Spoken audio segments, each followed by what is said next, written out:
Come with me on my walk as I catch Pokemon and chat. I will be discussing a variety of topics. Feel free to skip ahead to the ones that interest you.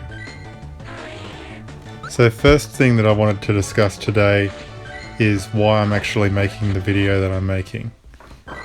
So I have actually wanted to make videos about Pokemon Go for quite a while, but I've always thought it would be quite difficult to actually deal with the fact that screen recordings are vertical. You've got all this empty space there after all.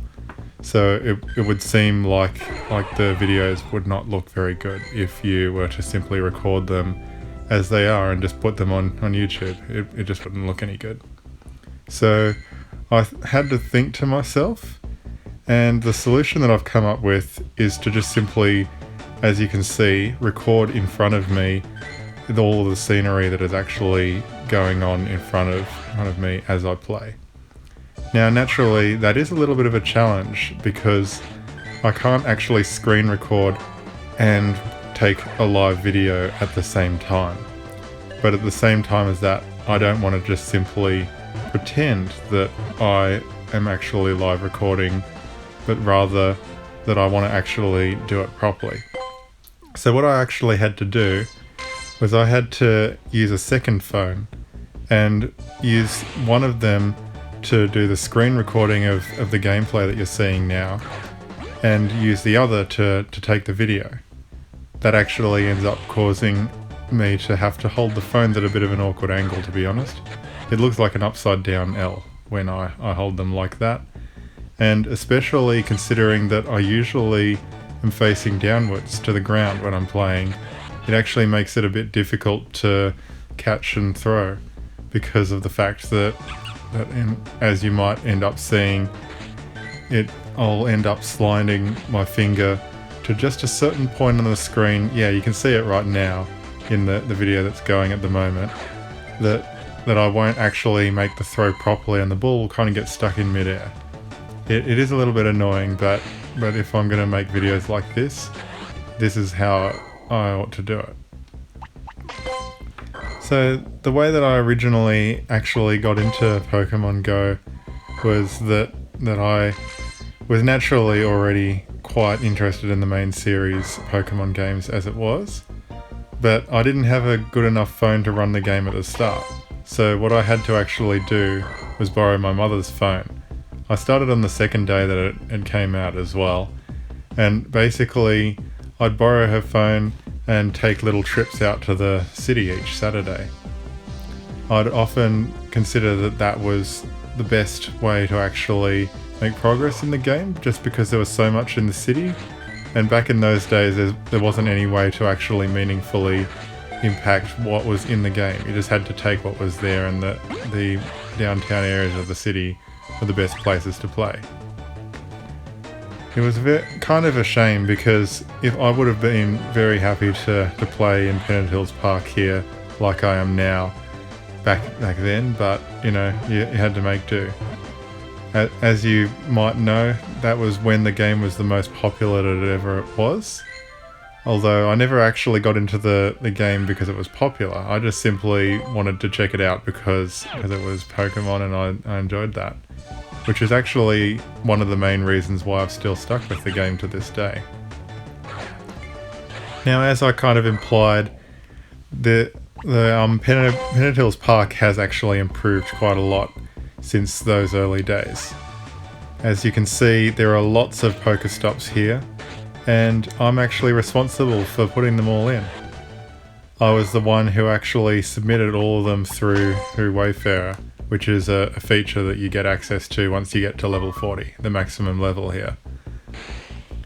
Now, it wasn't easy to get all of these Pokestops in Pokemon Go, because when you submit a Pokestop for review in Wayfarer, you don't actually have any guarantee that it's going to get into the game. You see, it gets reviewed by a lot of other people who have the same access to Niantic Wayfarer, and if they don't like it, then they'll often reject it, and if it gets rejected by too many people, then it's basically out of the running. It won't get into the game, and you just have to resubmit it again if you want to give it another chance if you think it actually is worth having a go of. But the thing is that there are, I feel, a lot of people who just give generally pretty harsh reviews in Wayfarer anyway, just because, well, I don't know, maybe it's just really quick to do reviews that way. I generally don't really like to do that, but it is a necessary thing that you have to do at certain points if someone actually submits something that isn't worth actually being in the game, such as if they were to just hold up their hand and just take a picture of that, they naturally can't have that be a Pokestop in the game. It just doesn't make sense. The other thing that you've also got to keep in mind is the fact that anything that you submit actually goes into any games that Niantic has made. So that also includes Ingress and Wizards Unite as well. So because of that, you can't actually submit anything that's exclusive to, or rather makes reference to Pokemon Go. It needs to be something that's naturally a part of the landscape and generally kind of a proper point of interest. So, which is why, yeah, you usually use the abbreviation of POI to refer to them when you're talking about it, which is probably what I'll refer to them as from here on, just so that you know. Now, as you can see, the way that I'm catching the Pokemon, you'll see that the ball hits them and then I'm immediately running from them. If you're not familiar with that technique, it's known as quick catching, and it's a way of actually skipping the animation of catching Pokemon. For you see, the actual calculation of whether you've caught a Pokemon has already occurred the moment that a Pokeball has hit a Pokemon. So it doesn't actually matter whether you see that animation or not, and rather it's just a waste of time. Now you might also notice at certain points that I might miss a throw and the Pokeball will actually appear back in front of me again. That's actually another part of the quick catch method. So as you might have seen, the technique that I was using to do it was to slide the berry tray over to the side and then use another finger to then throw the Pokeball. By actually sliding either the berry tray or the Pokeball tray open, you can then actually select one of those options within that tray and it will retrieve the Pokeball that you've just thrown, even if it's in midair, even if you've missed the throw. And the point of doing that is, one, it makes it quicker to start your next throw, but also it can actually prevent the Pokeball from getting wasted if you missed the throw, which is the other big reason of doing it. It comes in very handy during really events that require you to basically just play at your best. So say, for example, during community days or the more recent Go Fest that I attended.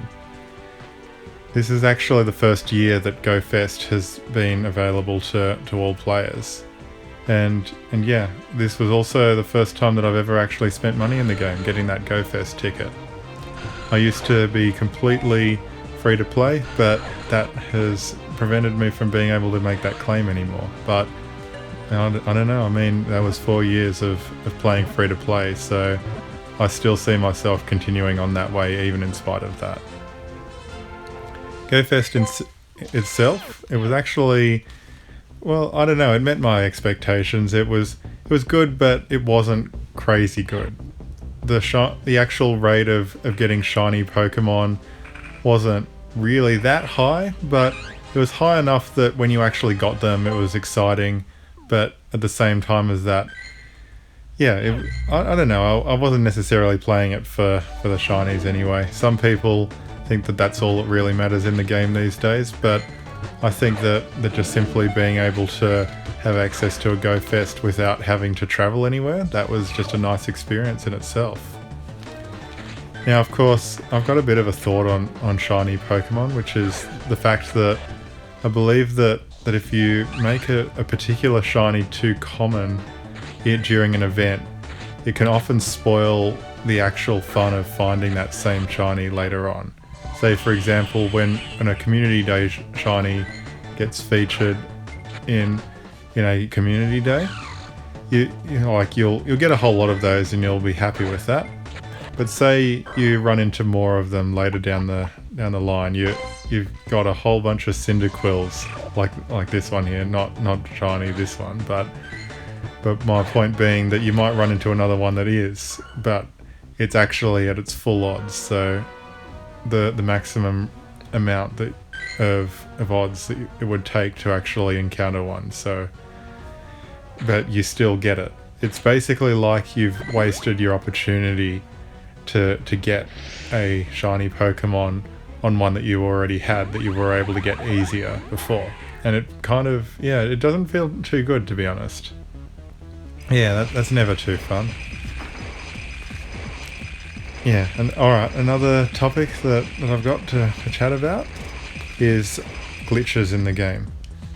So glitches are often a very annoying and a very regular occurrence in Pokemon Go. It's something that has been around since the very beginning, and it's just something that you kind of expect to occur. Now, you probably already know what a glitch is, but just to make it clear, it's anything that's not intended to be part of the gameplay. So you could argue that the quick catching is actually a glitch as well, but it's one that actually I benefit from. So I don't really mind that one. That one's good. That one can stay. But on the other hand, you will often notice that, say for instance, you're using an incense and the Pokemon that has appeared on it has just disappeared in the game, but you've clicked on it anyway. Sometimes that causes the game to freeze. And when the game freezes like that, you've just got to close it and restart it. It's quite annoying. It can happen in a lot of different circumstances, and that's only one example of many times where I'll have to just simply close the app and restart, unfortunately. Now, you'll probably notice that my voiceover is a little bit desynced to the actual gameplay that's going on. That's because I'm post-recording it. Because normally when I actually play, I'm pretty focused on the actual game that I'm playing here. So what I'm seeing that I'm doing at the moment is battling the Team Rocket admin Sierra. I kind of need to actually pay attention to that so that I don't mess up when I'm actually battling her, because she can be quite difficult to take down if you're not concentrating properly. I have actually seen people try and take down Team Rocket at Rocket bosses without trying to do it carefully, and I often see them end up failing those attempts just because they expect it to be an easy time, but then they realize that it's not actually going to be an easy time, especially if they're playing on multiple phones, which is quite common for my local Pokemon Go community. That a lot of people do like to play across multiple devices and multiple accounts. To be honest, I think that it's actually alright that they do that. It often helps out when you want to do a raid with those people to have a bit of extra damage around. Plus also, I feel like actually playing across multiple accounts means that you actually have to put in more effort than normal. So it's quite contrasted to spoofing, which is faking your GPS location in order to not have to even leave your house to play, which on the other hand, I think that kind of devalues any achievements that you make in the game, because it's basically like you haven't had to put in as much effort as other players to actually get what you've got. So yeah, I don't know, what's the point of even playing if you're going to do that? But I don't know, my point is that it's not for me. Some people might actually, have good reasons not to be able to leave home, and maybe it's their only choice. But these days they've actually made it a lot easier to play Pokemon Go at home. But as you can see, that doesn't really stop me from getting out there and still playing in person, even despite the way that the world is at the moment. I'm just going to have a quick look. I've actually written down a list of different topics to talk about during this video, and all of that, I've basically gone just off the top of my head without even thinking about what I was going to say. But I think I'm finally reaching the point where I need to have a look at my list and work out what I need to talk about next. Oh yeah, that's right. So in the future, I would like to know if you want to actually have me make more videos in this format. It is much easier to make videos where I just simply record Pokemon Go footage and then talk over it in comparison to other videos that I've made. But however, I do understand that it could also be quite time consuming to watch such a long video and just hear me rant on about various things that are going on. Maybe you'd want me to talk about something that isn't Pokemon Go during a video like this. Maybe you prefer my shorter videos. I actually have a shorter video that I'm working on at the moment, which is a project that I call Barista Squid. I won't say too much about it, but it is going to be one of my more shorter sketch-based animations, quite literally. And you'll just have to see what I mean once it's released, which it very well could have been if you're watching this video in the future. So you might be wondering, what is Pokemon Go actually like these days, aside from what you can already see me playing?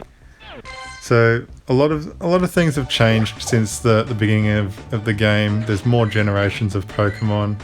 As you can see, they're currently up to the 5th generation of Pokemon, and I'm actually catching a Cottony, one of the Pokemon that has only been released on the day of this recording.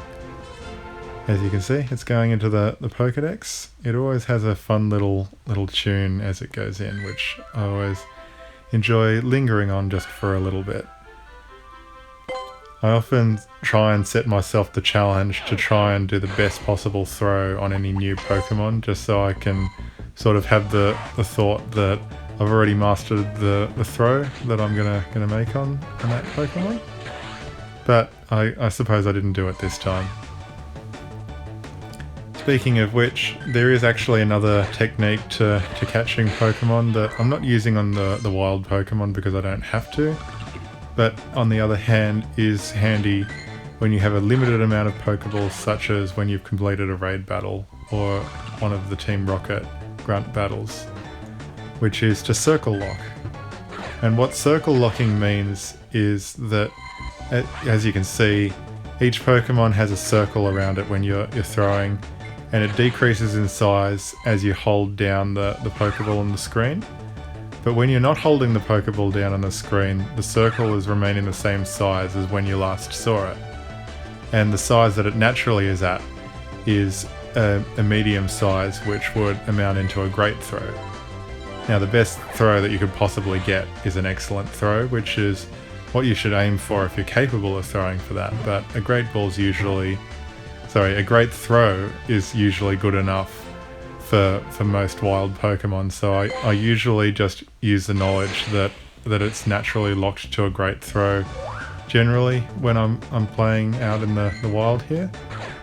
Now, the actual way that you take advantage of the circle locking is that when a Pokemon does its attack animation, like just there, the circle hasn't changed its size, even when you're actually preparing to throw. So you can throw just before the attack animation ends, so that when the ball actually makes contact with the Pokemon, it's hitting it when the circle is what you know it should be. So if you've practiced the throw very carefully for a particular species, then you should be able to land the excellent throw every single time whilst it's circle locked like that, which will make it very consistent to be able to catch Pokemon when it really matters. Of course, as you can see, I'm not really worrying about that too much for most of these because they're pretty common. I'm not too worried about that overall. Let me have another look over my notes just for a moment. What have I not talked about yet? Oh yeah, that's right. I've got a couple of memories that I'd like to share about my time living in this area. You see, Pennant Hills Park is actually my local park, and I've lived here for most of my life. In fact, this tennis courts that I'm walking through, I used to get tennis lessons here for most of the years of my school years. And I used to actually, during those lessons, often not focus too much on the lesson itself. I used to instead ask my coach a lot of really annoying questions. I'd ask various things such as, what would happen in a real game if the ball were to break? Or if your racket were to break? Or if someone were to eat the tennis ball whilst it was in midair? What would happen then? You know, all sorts of questions that don't really matter when you're actually trying to play a game of tennis. I also had a tendency of hitting the balls too hard so that they'd go over the fence. And I don't know, sometimes it was on purpose, sometimes it wasn't. But oftentimes my coach thought that all of them were intentional. Yeah, it was a bit like that. Now, I feel like this is a good time to talk about my opinion on gym battles. As you can see, there's a really weak Pokemon in this gym at the moment. And that's often the approach that I see most players generally putting into it. So Pokemon gyms aren't nearly as competitive as they used to be. So as far as I can see, the main approach to gyms is just simply to be persistent. It doesn't actually matter how hard you try or what you do.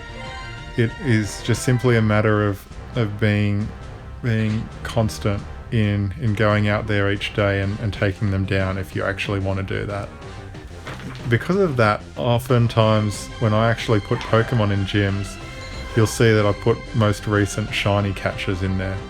I usually try and go for the rarer ones that I've got, just simply to kind of, well, basically show off. But, you know, why wouldn't I, right? Because it doesn't really matter what you put in gyms these days.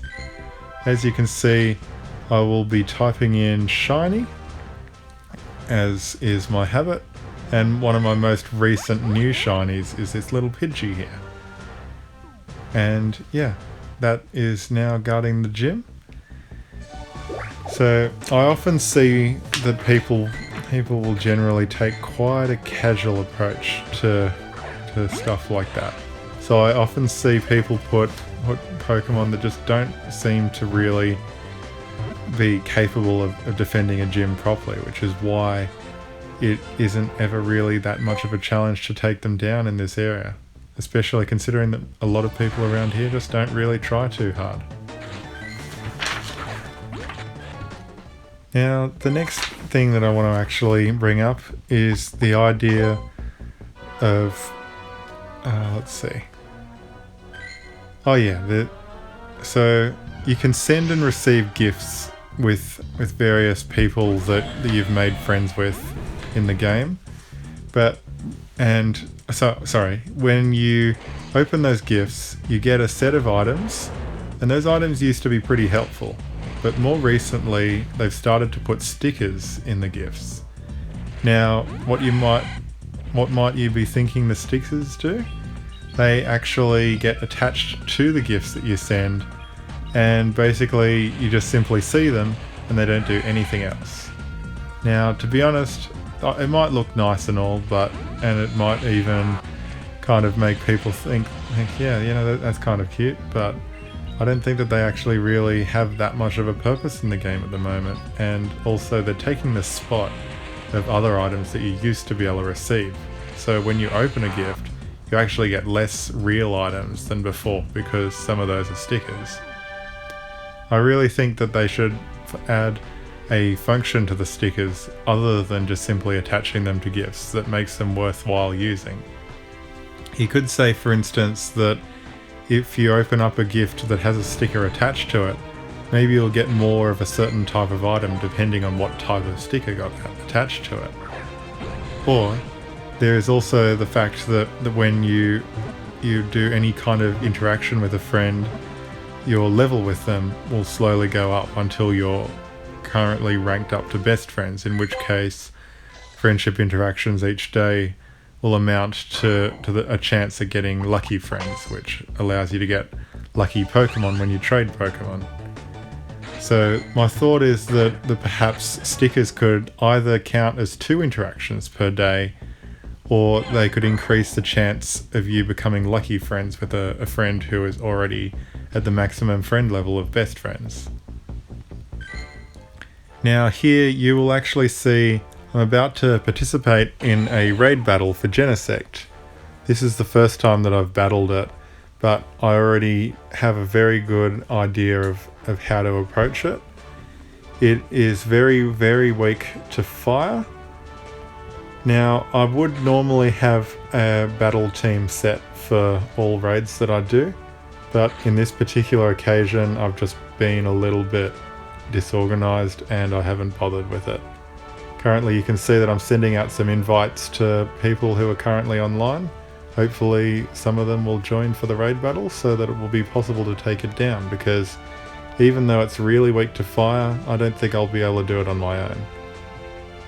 Normally, I wouldn't just simply rely on a recommended battle team, as you can see here, but because it's recommending nothing but Heatrans, provided that enough people show up to this raid, here's one now, it should be very easy to take down just using those, especially considering that it is currently sunny weather as well.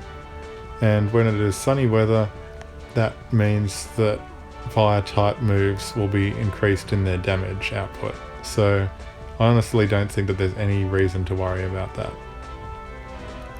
Now, I used to think that it would be good if you could actually skip the timer in a raid lobby, so that you could just simply get to the raid boss nice and quick without having to just sit here stalling for time, looking for things to do, looking around, not doing a lot really. But ever since they've given the option to actually invite friends to raids, speaking of which, we've got enough now, I've found that there actually isn't enough time on the lobby to be able to manage all of the invites that you might potentially want to send out.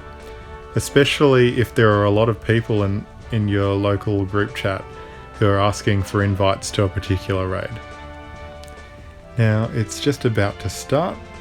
Let's see how we go here. It should be good. So speaking of my local raid group, the way that I actually got involved with them was that I was actually walking home one night, just playing Pokemon Go as I was. Before then, I didn't know anyone else who played in my local community.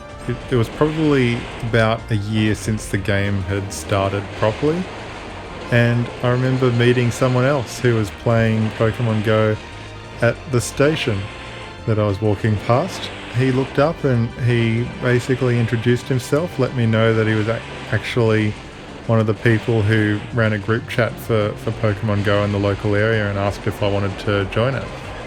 So naturally, because it was a WhatsApp group chat and I hadn't used WhatsApp before, I wasn't really sure, what to actually do there. So he showed me what to do. I ended up getting it and getting added to the group. I didn't use it too much at first because, to be honest, I wasn't really sure what the culture was in the group. So for probably the first month or two, I was just simply reading messages of other people and seeing the ways that people were responding in the group. But eventually I found my confidence, I found my voice in the group, and I decided that I would actually start getting involved in what was going on, which was back when Pokemon raid battles like these were just in their start. At that time, it was very necessary to team up against them with other real players. So I thought to myself, it really was quite important that I would actually team up with people if I wanted to take them down. So I'd constantly be putting up screenshots of raid bosses that I wanted to get help with, and I'd either have other people show up to the ones that I posted when possible, or else I'd go along to ones that other people would post. And through that, I was actually able to meet quite a lot of different people who played in my local area, which I wouldn't have ever actually met otherwise. It was actually pretty good. Oh, and speaking of which, it looks like the raid boss has finally been taken down. So this one has actually been released with a shiny as well. So there is a chance when I check it that it will sparkle red instead of the purple color that you saw there. But no, it's not a shiny. Not this time. And as you can see, I'm attempting the circle lock technique. Now, because I haven't really practiced the throw of this one, I missed it on the first try, which is a bit of a shame, but you know, there's nothing much you can do about it other than practice it by actually just doing it, you know, which is often the best way of practicing. As you can see, I have battled, or rather caught, similar Pokemon to this, so I was able to work out the throw pretty quickly and got lucky by being able to even Pineapple it, which means that I get double candy for using a Pineapple berry on it. Now, I am going to have a look at my notes to see what I have not talked about yet, because I'm not sure whether there is. Let's see. I think that I'll cover trading this time. So, trading is a feature that you can do between friends, which allows you to basically swap the Pokemon that you've caught with them. It's pretty simple stuff, but sometimes it will cost more Stardust to conduct a trade than normal. Normally it only costs 100 Stardust, which is the same amount that you would normally get for catching a Pokemon. But if it is not a Pokemon that the other person has caught before, or it is a shiny, or if it's a legendary, all sorts of different reasons why it would be special, then you would have to spend more Stardust to actually trade those Pokemon. Now, I often see people, especially ones who run multiple accounts, catching a shiny Pokemon that their main account has not caught on their secondary accounts, and they end up just using a special trade to trade those over. But I often think that's not really that good of a way to do things, because when you do that, it actually costs a really high amount of Stardust on both accounts. But if both accounts have encountered that same shiny before, it doesn't cost nearly as much to do that special trade. It only costs about 800 or so when you're best friends, which is pretty decent, to be honest. So I also would... Well, yeah, let's see. I'll cover Lucky Friends, which are in more depth than I covered before. I did mention that it allows you to get lucky Pokemon, but I didn't explain what they really do, which is that lucky Pokemon are cheaper to power up using Stardust, and they also have a minimum of 12 in their individual values, which basically determines their statistical values, and which basically is one of the, well, it's not really that important, but it is a little bit important, and a lot of people really care about having perfect individual values on their Pokemon. So being able to have at least a minimum of 12 with when the maximum is 15 in a stat actually is pretty good for giving you a good chance of getting either near perfect, or if you're very lucky, an actually perfect Pokemon through that method. And especially considering that they get a more colourful background through that, and also the fact that you can do that with any tradable Pokemon, including shinies, as you can imagine, that's quite sought after.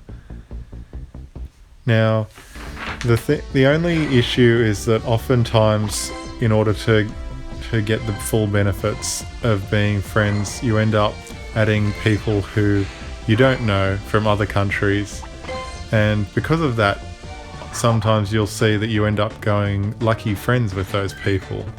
But the thing is, because you aren't able to actually meet them in real life, you can never trade with them, because trades still require you to be within 100 meters of that person.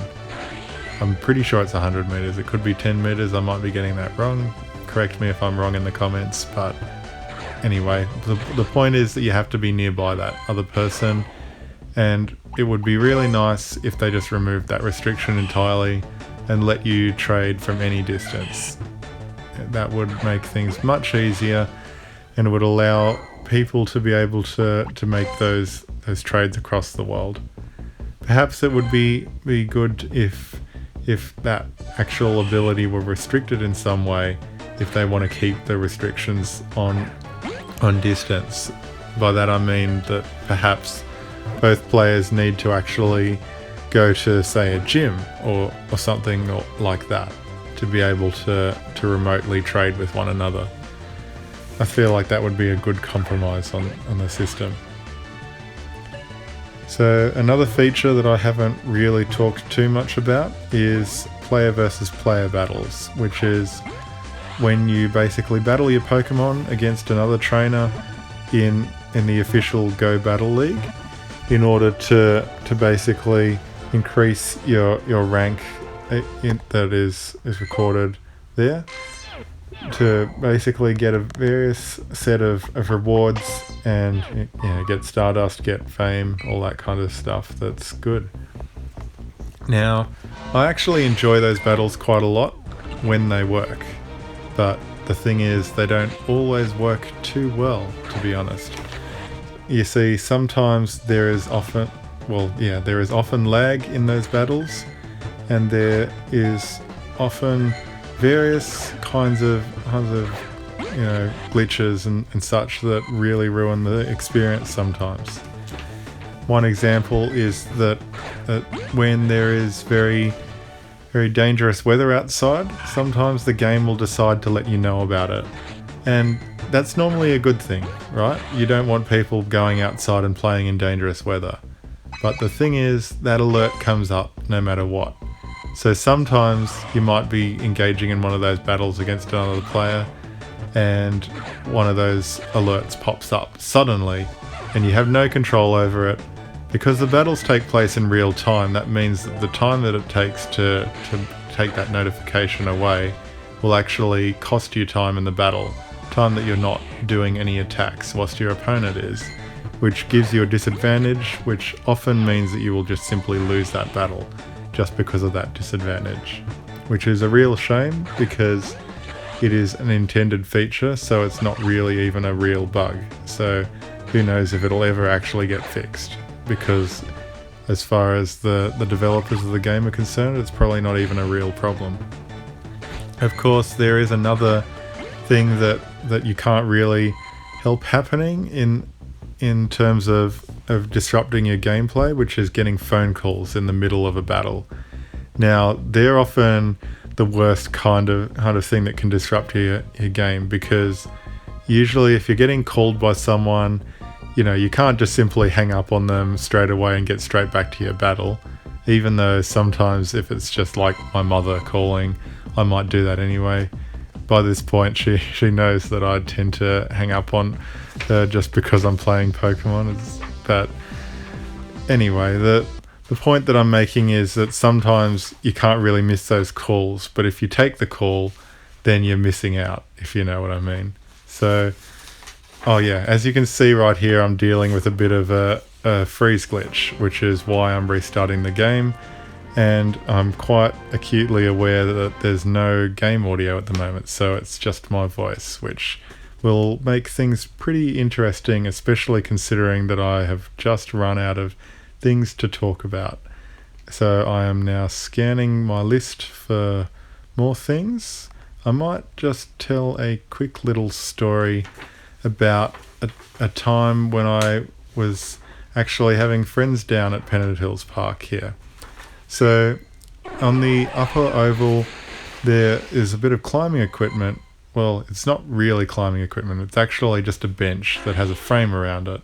But I used to like to think it was climbing equipment, even if it wasn't originally designed to be that way. I used to go down to the park with friends and basically this is when I was a little child. I would climb all the way up and around the frame of this seating, and basically, yeah, I wouldn't necessarily say it was that safe, but it was a lot of fun. I used to balance on it, and I used to try and jump between the bars of it. It was all good stuff, of course. I used to also tend to try and push my limits on food and drinks that I could bring down, especially down here when you get close to the fire trail. There's a trail that goes down there I used to walk down with friends. I used to bring milk in a thermos because, well, I still really enjoy milk to this day, but I definitely enjoyed it when I was younger as well. And I guess I preferred it over water, even when it was more inconvenient to bring it in a thermos than it was to just simply bring a drink bottle. I don't know, it was good to me anyway, and if it weren't for it being so much effort, I'd probably still do it now. So as you can see right now in the gameplay that's in front of you, I'm just adding some Pokemon to these gyms that have already been taken. Like I was saying before, just adding some recent shinies. I don't remember which one I'm going to add. Oh yeah, that's right, the blue Zangoose that I got during GoFest. You might have also gotten a peek at some of the other shinies that I've gotten, and you might have also seen that it's recently been Magikarp Community Day, which is one of those situations where a shiny that was previously a little bit rare, it wasn't that rare to be honest, has now been completely devalued by being featured in a Community Day. Now in the past, all Community Day Pokemon used to be Pokemon that were initially released as the shiny on that day. But however, in more recent times, there are actually more situations where a Pokemon that is already released as shiny is featured in a Community Day, which means that a shiny that was once rare now becomes incredibly common. Which, to be honest, I feel like that's even worse than the situation I was describing with the shiny Cyndaquil before, where instead of it just simply being that you're finding a shiny that you've already got that's common, you would have been finding Pokemon that are shiny that are rare at the time, but they become really common later, which basically makes it so that all of those that you've caught in the past have lost their value because they're no longer rare anymore. Oh, and what a shame, the game is messing up on me again. So it looks like in the live footage that you can see behind me, I'm just going to take a little seat here whilst I wait for it to cooperate. Anyway, what was I saying again? I was talking about shinies in terms of Community Days. And sorry if I kind of ramble on a little bit about stuff like that, but it just kind of is the way that it is. Speaking of which, my approach to Community Days is that I do generally play the full hours, even in bad weather. I just simply prepare for it. Usually I like to have a nice big bowl of oats in the morning before a Community Day, because the last thing that you really want is having to worry about your basic needs during a Community Day, which is why I just stuff myself so that I don't have to even worry about eating. And if I'm honest, I probably do neglect actually drinking water enough during those days just because I'm so focused on the game. It's probably not the best thing to do that, but I don't know, I'm still alive here, aren't I? So, you know, it's all good. As you can see, Balloon has showed up with a rocket grunt in it. I don't know if there's really anything more to say on the matter. Let me just have another look at my notes to see if there's anything that I have not covered yet. Oh yeah, that's right. So there is actually a feature that's coming to the game pretty soon, which is Mega Pokemon, which if you've played the main series games before, you would know that they are basically a more powerful version of existing Pokemon that is only temporary, but they are much stronger than normal Pokemon. And basically, yeah, because that's coming to Pokemon Go, the speculation is, well, first of all, how is it actually going to happen? I feel personally that it is going to happen through the buddy system, which is a system where you basically get to just sort of play with one particular Pokemon and have them be in particular interacting more than normal. They're the ones that are walking on the map beside me. So I've got a Shadow Mewtwo walking beside me at the moment. And I'm thinking, because you can only have one set at a time, and just like in the main series you can only have one Mega Pokemon at a time, it makes sense that the Pokemon that you have set as your buddy would be the only one capable of Mega Evolving at that particular time. And maybe you have to have a high level of friendship with that Pokemon in order to do it, but who knows, maybe it wouldn't even be necessary. But the thing that I wanted to bring up is that the Shadow Pokemon that you get from Team Rocket, they're also much stronger than regular Pokemon. They do 20% more damage when they attack, and they also take 20% more damage when they are attacked. But however, the amount that they do often counterbalances the amount that they take due to various game mechanics that make it so that it doesn't really matter how much damage that you're taking. So overall, they end up having better performance, because if you're taking something down faster, then you're also taking less damage from it, because it just kind of makes sense like that. So if you're able to, so the speculation is whether you will be able to Mega Evolve Shadow Pokemon, which is, the idea that you'd basically be taking one thing that's powerful and then giving it another thing that is powerful. To be honest, I don't see it not working, but at the same time as that, it is possible that they won't allow it, because it would basically invalidate a lot of other existing regular Pokemon that aren't capable of either being Shadow or Mega, which might not necessarily be that fair for the game's balance, which I don't know how much they really care about the game's balance, but I'm sure it's important to some extent to actually have it in mind somewhat. Now, I don't think that there are many more topics that I haven't covered yet, but there may be some that I haven't covered in good detail yet. So let me see what I have got here. Sorry if this sounds like I'm stalling for time, but I don't know, it basically is.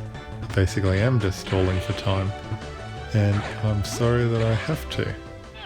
But nonetheless, I'm looking through my list. Maybe I could just simply talk about this Carablast that is in front of me. It is quite a good... Well, it actually is quite a forgettable Pokemon, to be honest. I used to have this little chat with friends saying that if there were any Pokemon that I think is more forgettable than Carablast, I'd like to know what it is, because I feel like, out of all Pokemon, who knows what a Carablast is unless it's staring right at you in your face. Anyway, what else do I have? I think that I might have actually run out of all of the good topics to talk about, but I don't know, that maybe I can give a few more details on what the game's been like throughout the years. I did touch briefly on the fact that I used to borrow my mother's phone to play, but I didn't actually explain how I ended up getting the phone that I am using now. You see, for quite a long time I was using an iPhone 4S, which, as you know, is not really compatible with Pokemon Go because it's kind of too old, but I didn't really want to upgrade my phone either because it still worked. But, it was very tempting to when I was having to borrow my mother's phone. But eventually my father actually went on this trip to China, and he was able to get a iPhone 7 Plus without any global services tax on it. So naturally that drew his attention to the the fact that, yeah, he could get it cheaper, so he wanted to just simply upgrade my phone because of that. And that was the first time that I was getting to play Pokemon Go on a phone that wasn't my mother's, which was quite nice, to be honest, to just simply be able to play whenever I wanted. In some ways, you could argue maybe the novelty was starting to wear off when I wasn't having to borrow a phone to play, but in a lot of other ways, it was actually making things a lot better and making me more motivated to play on a more regular basis. So that was also the time when I discovered that you can't really play Pokemon Go in China. I had no idea before that point, but as it turns out, that is true. All the Google services just generally are blocked over there, so you can't really do it unless you figure out a very sort of sneaky way to get around that. Maybe if you use a VPN or something. But I wasn't really able to do it at the time when I was there when it was new, so I just had to accept it. I did have a brief little time where I was able to play, I think it was Malaysia on the way back. It was just for a couple of hours. What I was hoping to get was a Farfetch'd, which is a regional Pokemon, which means that it only appears in particular parts of the world. I'd originally hoped to get one in China, but clearly because you can't play at all there, it wasn't possible. But Malaysia, that was a pretty good opportunity to try and get one. But unfortunately, I never actually got one there, which, because of that, I ended up nicknaming a Psyduck as a Farfetch'd because they both look like ducks. So I've still got that Psyduck to this day. And even though since then I've managed to actually get Farfetch'd through other events where they've become more readily available without having to travel, I still kind of look back to that and think it is kind of funny that I went to one of the places they were supposed to appear and I was never able to actually get one. So you might be wondering, what does my daily play session of Pokemon Go look like generally? And in the past, it used to basically mean that I'd take really, really long times to get home each day, and I'd just simply go around taking down gym after gym, catching Pokemon all by hand, and basically because of that I'd end up getting home really late, and I don't know, I could almost say that maybe I'd spend a bit too much time on the game because of that. But these days I've thought to myself, no, I can't really spend that much time on the game. So because I've actually got a Pokeball Plus, which is a device that allows you to catch Pokemon just by pressing the button when they are in range, even when the phone is screen locked. I've decided maybe I should just simply use that when I'm riding on my bike to and from work, and that will allow me to catch Pokemon much faster without having to actively focus on the game.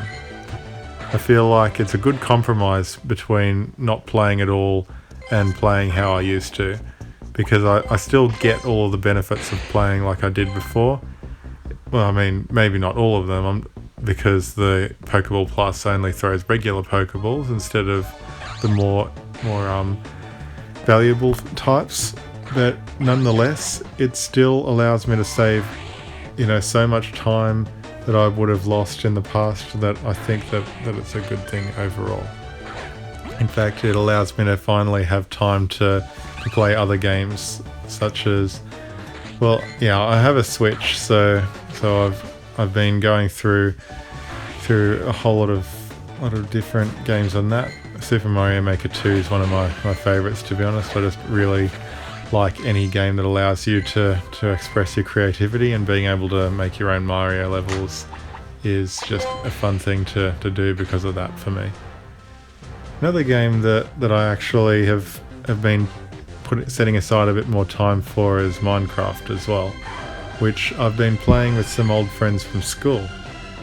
I've basically been going on a realm that one of them his cousin set up, and basically going on there, going into the end, and building all sorts of weird looking structures out there. One of them is meant to be like a skyscraper, but it doesn't go straight up. Instead, it kind of goes in all sorts of different directions. It's quite a bit of fun, and it's a good way to be able to just keep in contact with those friends as well, I find. Anyway, I think that there isn't much left on the list that I can still find to talk about, which is a bit of a shame, but it is what it is. Now, what I actually do for work is that I work in outside of school hours care. And the reason that I do that is because I just really enjoy working with people, in particular children, just because in some ways I feel like I haven't really stopped being a child myself. Of course, I've managed to figure out how to look after myself a bit better than I was able to when I was a child, but nonetheless my interests and a lot of just generally the things that I enjoy are still much the same as I used to enjoy when I was young. And because of that, I feel like it's really easy to relate to children, because they often have very similar interests. And even when they have different interests to me, sometimes I end up myself being interested in the things that they are interested in. One example was that there's a game called Undertale, which I'd wanted to check out since the time that it was very, very first released.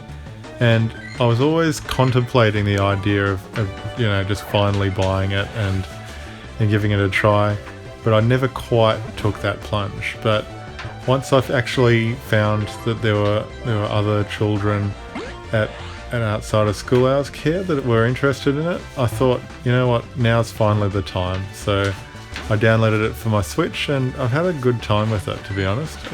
It's actually, it's really met my expectations in all the best ways. I did already have high hopes for it to begin with, so I'm not understating it to say that it has met those expectations, but yeah, it was good.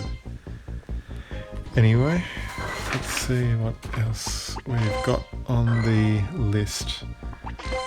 When I actually wrote this list, I thought that I'd be talking for hours about all of the stuff that's written here, but I'm realizing now that maybe I should have written a longer list, which, I don't know, maybe even when you prepare the best that you can, it might not necessarily be enough. But it's a shame.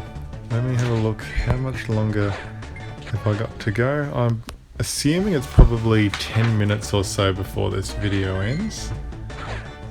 I suppose I can touch on a bit about how I actually keep safe whilst I'm cycling and playing Pokemon Go. So for quite a while, I was just simply having one phone in the hand and another phone. Sorry, I can't even talk at the moment. I've been talking for way too long.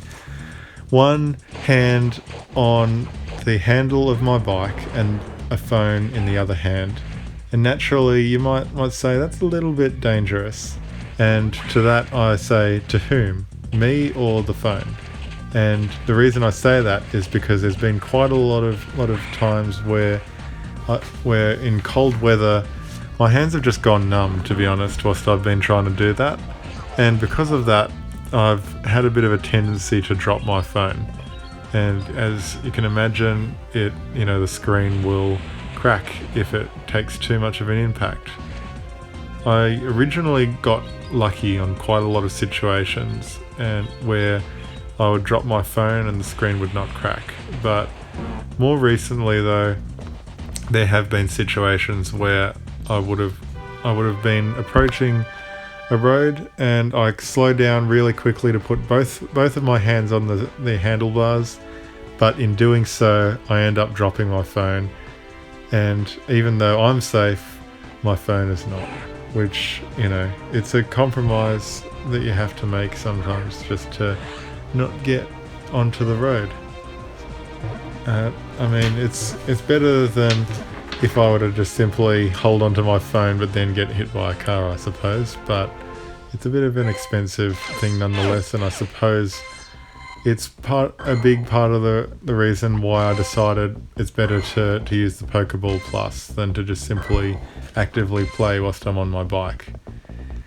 After all, if my actual phone is in my pocket and the Pokeball Plus is the thing that's in my hand, then my phone is not going to be the thing that's going to break. And yeah, the Pokeball Plus is pretty durable anyway, so even if I were to drop that, it's not really going to break or anything like that. Anyway, let's see what else is on the list. What else indeed? Also, I would like to say, please leave comments in the comment section about anything that I can improve. I know some of the things that I could definitely improve for future videos. I should write more things to talk about. Maybe the video shouldn't be as long as this. Maybe I should focus more on my shorter video content. But, you know, what can you do?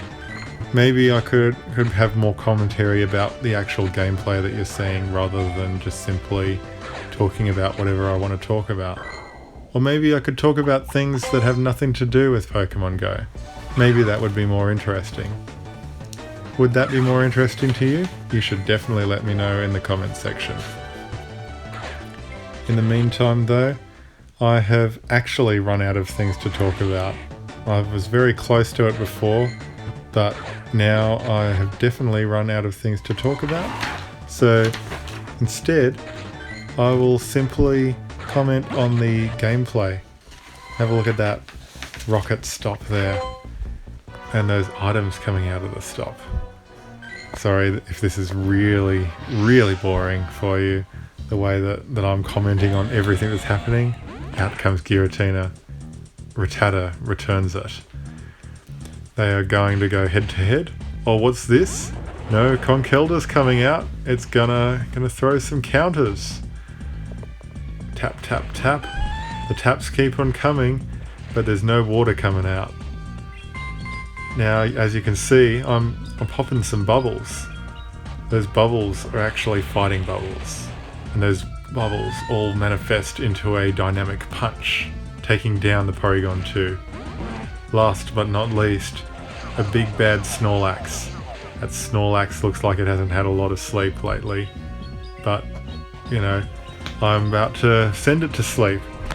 There comes a dynamic punch. Ooh, not quite. It wasn't quite enough to put it to sleep. And it is licking me. Can you imagine getting licked by a Snorlax just constantly? In fact, to be honest, I feel like the attacks don't really make sense. Does anyone really attack like Pokemon attack in this game? Just constantly doing the exact same thing over and over again until you've finally built up enough courage to pull off a more strengthy attack. Does it ever really happen in real life like that? Do you ever, like, say if you were to get into a fight with someone, would you just slowly punch them softly until eventually you get to a point where you're like, you know what, I'm feeling energized now. I can finally bring out my full potential, and you just do this one really big punch. But after that, you just start doing the same old ones that you were doing before. It just doesn't really make a lot of sense. Speaking of things that don't make sense, is getting to the end of a battle like that and having everything freeze on you, which is just never fun, to be honest.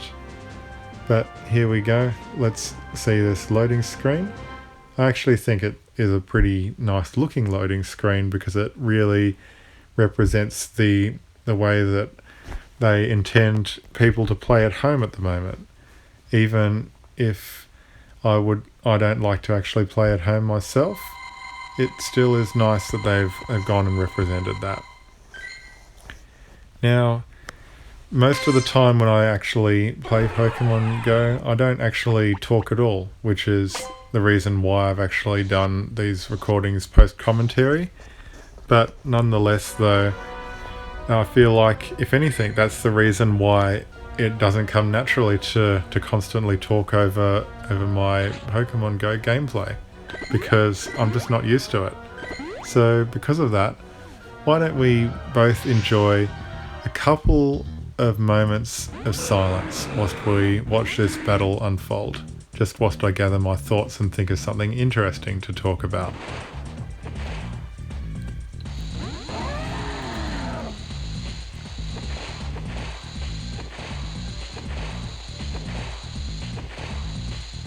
Oh, I know something that I can talk about.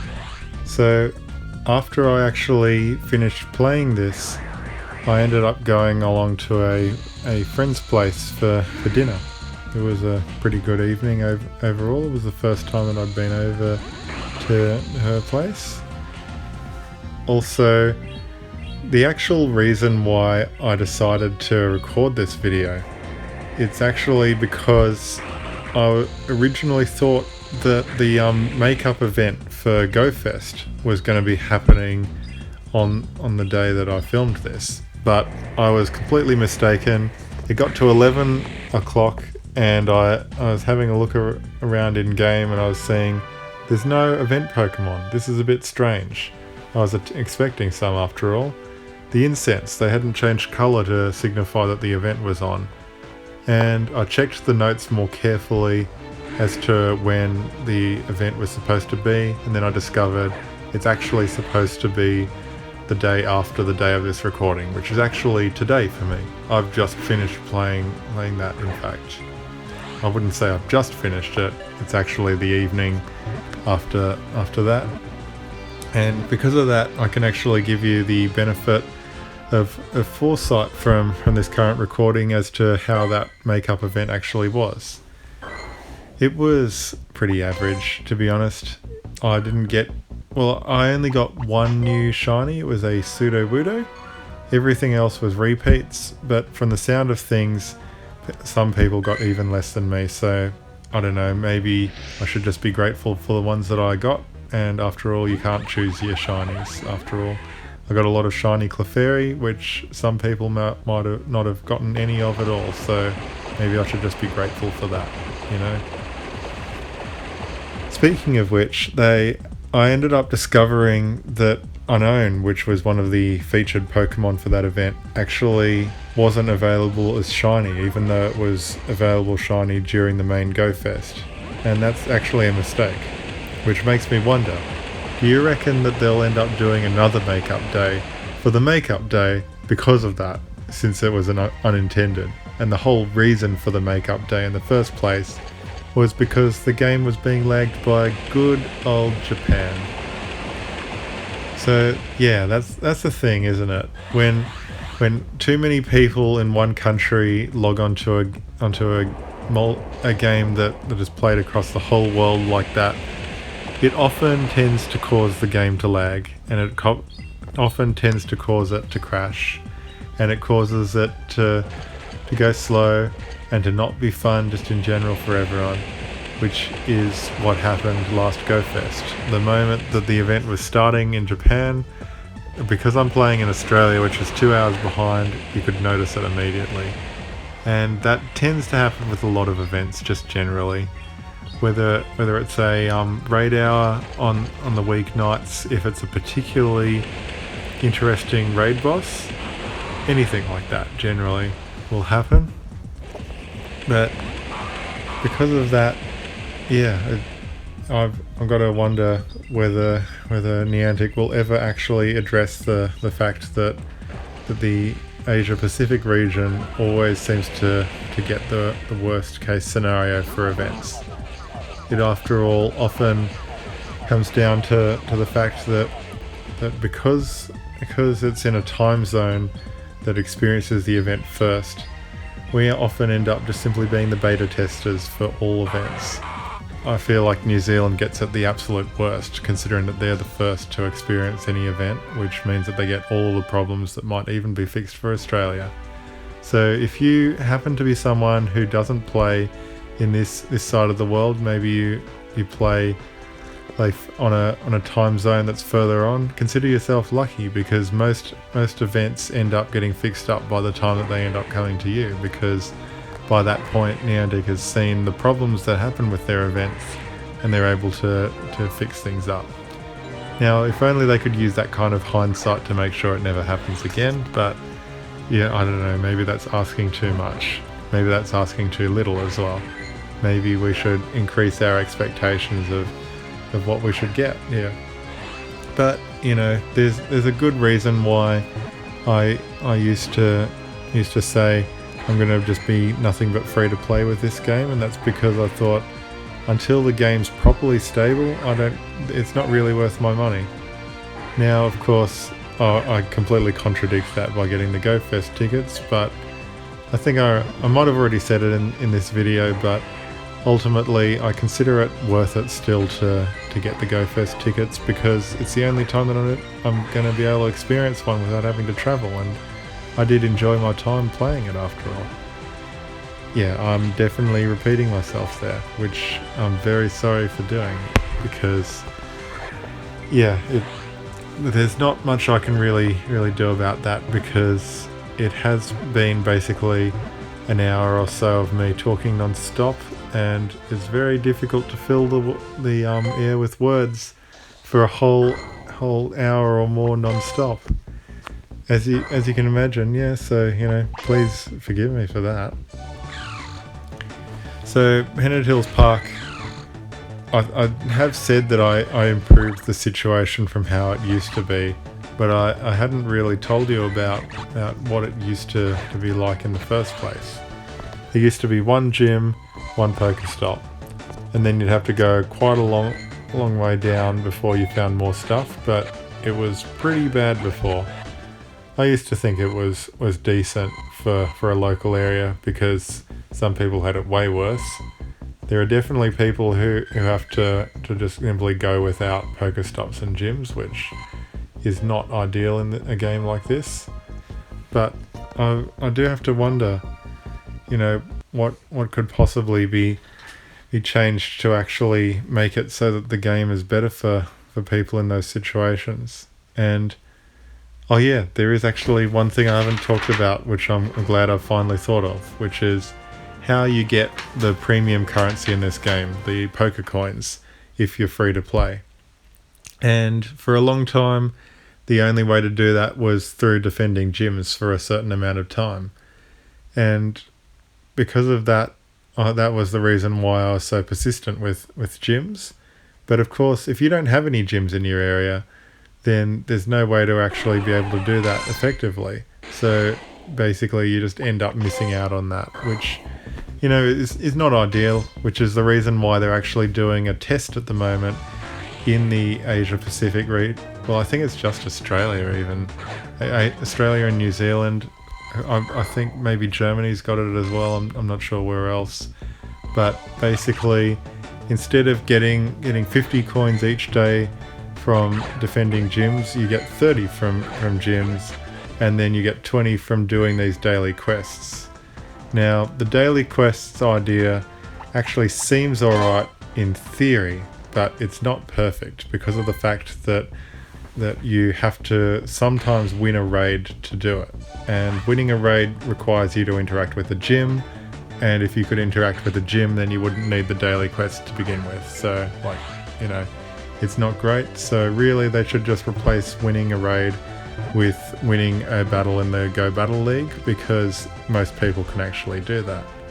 And have a look at that. I've actually reached the end of the video and the place where I started, which basically means that I've done a complete loop of the park. So that means that the video is going to be over any moment now. So thank you very much for watching. If you've watched all the way to the end, sorry that you had to put up with me rambling on about nothing a lot of the time, but I hope that you will give me feedback, and I will see you next time. Thank you. Goodbye.